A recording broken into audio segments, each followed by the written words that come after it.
I looked like I cared about synergy and efficiency or something while I snored at this work conference. Then all of a sudden, Daniel from the other company walks in. He is tall, dark, and good-looking. My heart beat quickly, the kind of fast beat that means problems, but you don't pay attention to it. When our eyes met, I felt something I hadn't felt in years. After a few sneaky texts, we're finally meeting up behind everyone's back. I thought I was in a spy movie, but without the cool tools and explosions. There was a rush to every secret meeting, the kind that makes your heart beat fast and your hands sweat. That kind, yes. Things got worse very quickly. One minute we're flirting with each other through texts, and the next we're on a love trip to a cozy cabin far from everyone else. We were away from chores and Mark, so it felt like we were in our own little bubble. But then the guilt began to set in. It hit me hard. I really love Mark. For more than 10 years, he's been my rock. I tried to cut ties with Daniel because of this. He asked me to stop seeing him, and I said no. But really, who did I lie to? I tried to stay away from him, but I kept coming back to him. It was like attempting to halt a moving train. It was not possible. Then I got this note one day. It was just a piece of paper that said, "I know about you and Daniel." It sent chills down my spine. I had no idea. Was it Mark or someone at work? My mind was going crazy with all the options. I became paranoid because I thought everyone looked at me or talked about me in a whisper. I got too caught up in a web of secrets and lies as it was. I tried very hard, but the situation was like a fire I couldn't put out. And that note was the start of a storm I didn't see coming. There are times when you know something is wrong but can't quite put your finger on it. That was me after I learned that Daniel's ex-girlfriend wrote the note making fun of my relationship with him. What a surprise, huh? It's like going through a spider web and not knowing if the spider's on you. So, I talked to Daniel about it. It was so fast that my hands were shaking. I thought there would be a big fight, but guess what? He denied everything with the smoothness of silk. You thought even the biggest lies were true when he looked at you that way. I bought it wholeheartedly, like a fool. Mark was starting to put the pieces together at home at the same time. You don't have to be a spy to know when your wife is thinking about something else. He asked me questions, and I knew how to avoid them like a pro. But man, lies are like putting together a house of cards. If you make one mistake, everything falls apart. I knew something was wrong when Mark found a hotel ticket in the pocket of my coat. He spoke to me, his voice shaking and his face red. I tried to lie to get out of it, but his eyes showed that it hurt. Our fight was so bad that it made our friends wonder if they should call the police. It was really, really bad. I felt like an animal that was squished. That's when I chose to do something that changed everything. I said goodbye to Mark, packed my bags, and left. No goodbye, no reason, nothing. When I moved in with Daniel, I felt like I had finally found peace and freedom. That was such a joke. It was like jumping from a hot pan into a cold one. It was like being on a roller coaster that only went down when I lived with Daniel. There were happy times, but they didn't last long, like chasing smoke with your bare hands. I thought I was living the dream, but I was really just lost in a story. It's funny how you can lie to yourself and say you're happy when you're really running away from the truth. That's how I got to be in Daniel's arms, but I was further from happiness than ever. It's like being in the middle of a room full of people, but feeling completely alone. What you think you know isn't true. You're just lost and trying to find a way out. Have you ever felt like you hit the jackpot only to find out it was just a mistake? Yes, that was Daniel and me. It began with small things, he being irritable and us arguing over unimportant things. But those little cracks quickly grew into canyons. Everything we talked about was a fight, from how I made the coffee to why I was so quiet. In my own home, I felt like I had to be careful what I said. I thought, hey, maybe I need my old friends and a little of the old Emily back. It was like calling up ghosts when I tried to get in touch with them. They were no longer together, and who could blame them? I had left everyone for Daniel, and now I was just a name. It hurt to know I was the only one who saw the mess I made. Then the bomb went off. I learned that Daniel was seeing someone else. Isn't it classic? I felt like a broken record. I was sure we had something special going on, but he was out playing baseball. It was ugly to face him. There was yelling, crying, and everything else. For us, it was the end of the road, and to be honest, it was kind of a relief. I felt lost and broken, so I thought Mark might take me back. I know, wishful thought, am I right? In times of need, though, you do crazy things. It hurt like hell when I found out he was seeing someone else. He had moved on and was happy without me. It made me want to scream and shout because I was mad, but who was I kidding? I threw away everything we had for a dream. So I stood there in the wreckage of my life and thought about what went wrong. My dream with Daniel turned into a nightmare, and my life with Mark was nothing but a memory. It's sad but funny how you don't know what you have until it's gone. I was left with regrets and a lot of what-ifs.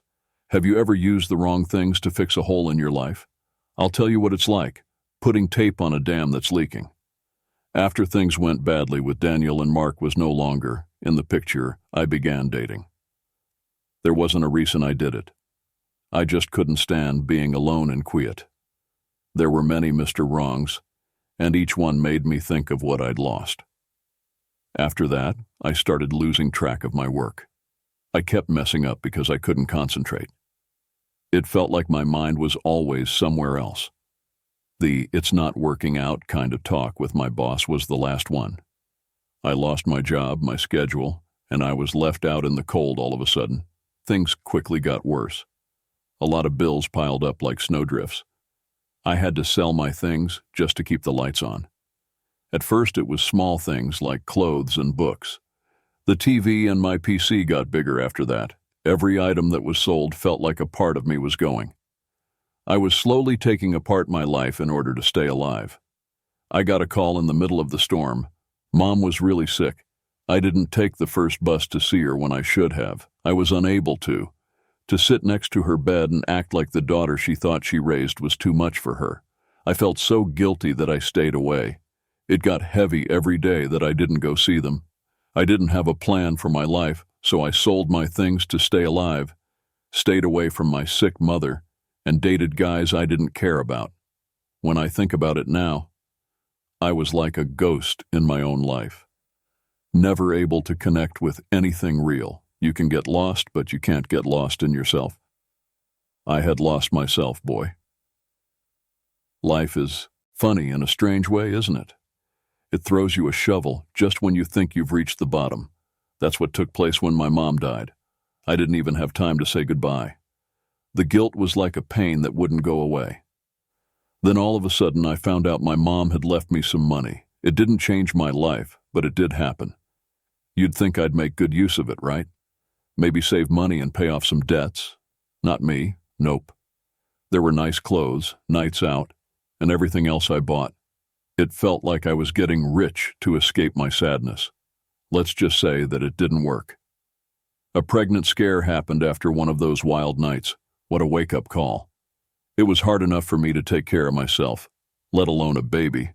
Even though it was only a false warning, it scared me. It made me question what the heck I was doing with my life.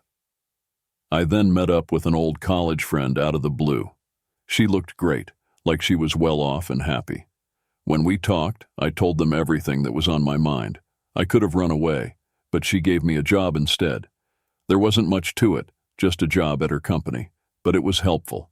It felt like that job offer was the only light at the end of a very long, dark path.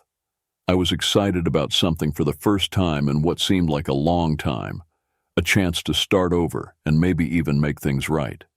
I was down, but not yet out. You know how sometimes you feel like the world is being mean to you? Hold on tight because things are about to get better. Do you remember the job my friend gave me? It turned out to be a big fat lie. There was no company there when I got there, which made me feel hopeful. That was really rude. From there, things got worse. My landlord didn't believe I could pay my rent on time, and he was very impatient. My things were on the ground one morning, and the door lock had changed. I am homeless. I would have laughed at you if you told me a few years ago that I'd be here. I turned to the bottle because that's what any sane person would do. Note the snark. It was like an exit hatch for me, but what do you know? Booze tells lies. It says it will make things better, but then it kicks you when you're down.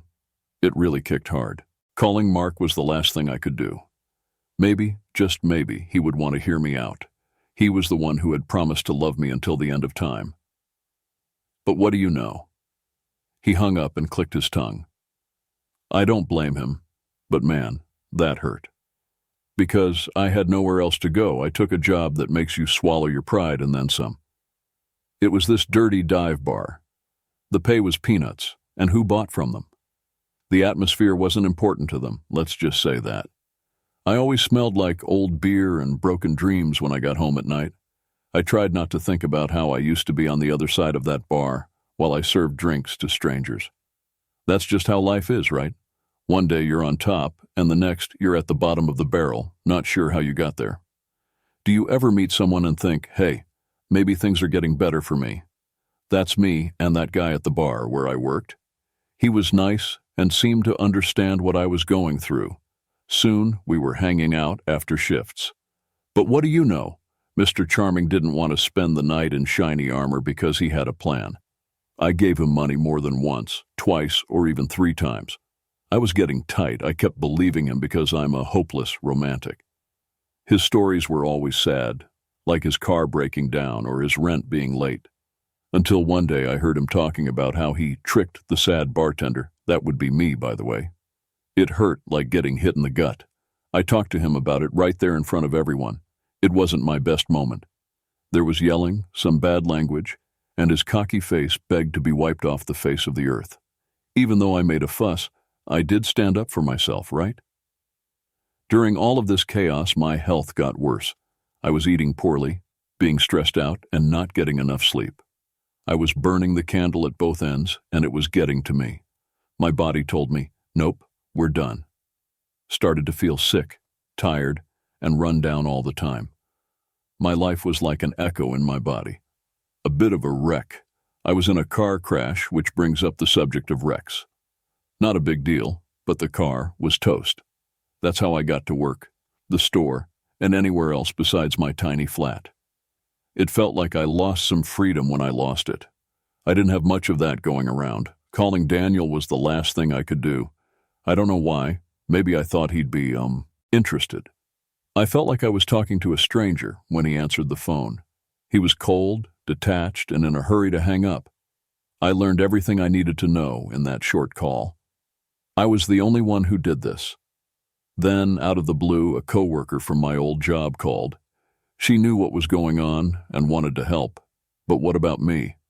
I wouldn't accept it because I was too proud and stubborn. I told her I was okay and okay. Thank you very much. But what's the truth? I was going under, but I was too stupid to grab a lifesaver that was thrown my way. It's funny how pride can make you hate help and think you're better off by yourself. But let me tell you, being alone isn't all it's cracked up to be. People often say that when it rains, it pours. My life was like a storm that never stopped. I get a legal letter in the mail first. It looks official and scary, and it says I owe a lot of money. I had been ignoring my debts, thinking they would just go away on their own. Let me give you a hint. They didn't. What did I do? When things went wrong, I did what any sensible person would do. I went to the casino. I know it wasn't my best time. I thought it would be easy to get out of debt by gambling. I thought I could just walk in, win big, and everything would be fine. I lost instead. A lot, not just a little. I could only stand there and pull the button again. It felt like my life savings were going down the drain. My landlord got antsy because I owed more money than ever. I understood why he said that. Pay up or get out. But where was I meant to go? It was already hard for me to make ends meet, and now this. In a desperate move, I began selling things. Not just anything, but my mom's treasures, the things she loved and left to me. It hurt every time I sold something because it made me miss her even more. But what did I have to do? That or live on the streets? All I could do to keep my roof over my head was sell off pieces of my past. As if I were wiping away my past, I said goodbye to the last parts of my life that used to feel so safe and solid. In a sad way, it's funny how fast things can change. You go from feeling like you're on top of the world to selling your memories to anyone who will pay the most. I was working at a dive bar and just trying to get through another night. Then this guy starts making trouble. He's a real jerk, you know? I think, not on my watch, as he bothers the other customers. When I step in, things get hot. We start yelling and pushing each other, and then it turns into a full-on fight. It looked like something from a bad movie. When the police arrive, guess who gets handcuffed? Yes, I am that person. In the back of a police car, I ask myself, how did this happen? I was locked up for the night, and let me tell you, that woke me up. It's loud, cold, and hard. As I stare at the ceiling, I think of all the bad decisions I made that brought me to this point. When I wake up the next morning, I'm free, and I feel like I've reached rock bottom. It gets worse, though. When I get back to my flat, the door is wide open. When I walk in, it looks like a storm went through what little I had left and took it all away. The thieves must have thought, man, this woman doesn't have anything. I went to a homeless shelter because I had nowhere else to go. I never in a million years thought I'd be ready to line up for a bed and a meal. And guess who I run into? A coworker from my first job after college. She didn't even know who I was at first. We used to talk about our big goals, but now we were miles apart from each other. It was like seeing what might have been in a mirror. There were so many strange people in that shelter that I couldn't help but think about all the bad things that had happened. How did I get here? I used to have a house, a husband, and a full life. It was just my clothes on my back, and I felt terrible about what I had done. When things go wrong, it's one thing, but when you understand you're the one who caused them, it's a whole other story. Do you ever hear something that stops you in your tracks? That happened to me as I tried to stay warm in a crowded coffee shop area. A group of women were talking about my ex-boyfriend, Mark. People kept telling him how great he looked and how happy he was with his new wife. Hearing about his picture-perfect life while I was enjoying extra time and free coffee was like getting hit in the gut. The full weight of what I'd lost hit me at that moment. It wasn't just Mark, the guy who was always there for me.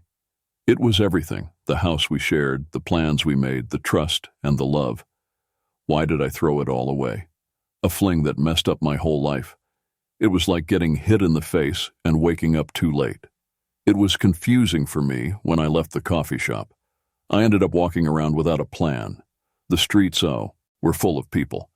But I felt like I was the only one there. I was like a ghost, floating through a world that had moved on without me. I sat down on this park bench with the city going by. It was getting dark, and that kind of dark that makes you feel like it will crush you. As I sat there, I couldn't help but think about all the bad decisions I'd made. Life is funny. You may think you're taking big, risky steps to find happiness, freedom, or something else, but sometimes you're just running away from what's important. I was sitting on a park bench by myself, thinking about all the things that could have been. Not a fairy tale finish, and no shining knight to save me. It was just me and the mess I made. Realizing that you can't fix the things you've broken is a tough pill to swallow. But it's true, and we all know that truth is hard to face sometimes.